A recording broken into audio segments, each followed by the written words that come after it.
Well, let's hear a little bit more about that Ukrainian thinking. I'm joined now by Sviatoslav Yurish from Kiev. He's the head of a policy group working with Ukraine's Ministry of Defence, analysing the developments in the east of the country. Thanks very much for joining us. What is your assessment of what is happening?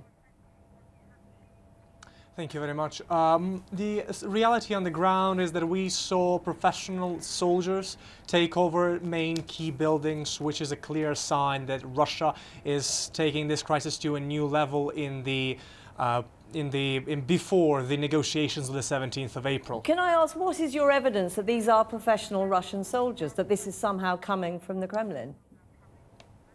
We saw videos of the attacks on those buildings, the way in which they were conducted, the arms with which those men are clearly geared with is not exactly a militia-styled army. They are armed with AK-100s, which is exactly the arms of Russian army. They are taking exact direct operations to attack key buildings. We also saw many reports from the local intelligence and local analytics services, all analyzing this and all pointing that these are Russian intelligence units that are currently attacking the building in the east of Ukraine. In the film that we've shown, we see what appears to be a Ukrainian army vehicle, and nearby a man is dead. Who do you think killed that man? Who do you think is responsible for that death? We saw the exploitation of the situation right now in the east of Ukraine, when you have a heavy economic situation, you have Russia proposing as its solution the reality of its annexation. The man that was killed, and I must say this, not just that man who was killed, we also have reports that Ukrainian officer today who was participating in an anti-terrorist operation was also killed today.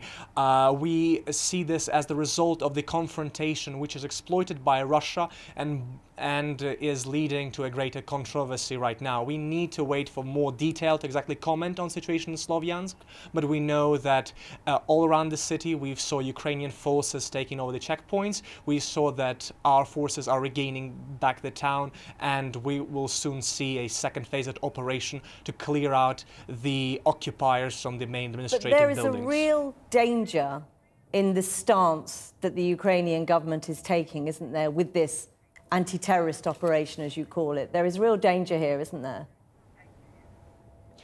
There is a real danger in neglecting the situation, not doing anything about armed men with Russian weapons taking over main administrative buildings and population centers, forcing out elected politicians out of their position, taking over the region which by all social polls showed its willingness to stay within Ukraine.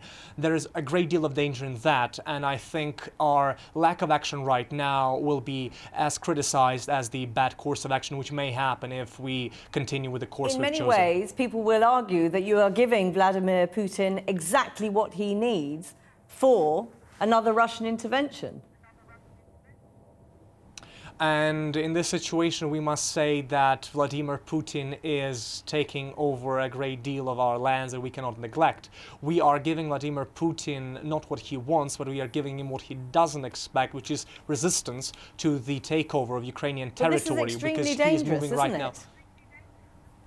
It is extremely dangerous to neglect as well, and this situation can turn out much uglier if we do not do anything, and if 72% of population who by the recent polls said they want to stay in Ukraine are occupied and controlled by those people who want to take them to another country. But just briefly, it is quite possible, isn't it, that some of the people that you may fire on in this anti-terrorist operation are indeed Ukrainians. They are your own people. That's why the Ministry of Interior right now is taking every precaution to make this operation as safe as possible. But we must take a look at the facts on the ground and stipulate that the people who were taking over the building in Sloviansk, the operation by which local intelligence office and the police station there was taken was not a people's protest, but was rather a special operation. Mr. Yurish, thank you very much for joining us from Kiev.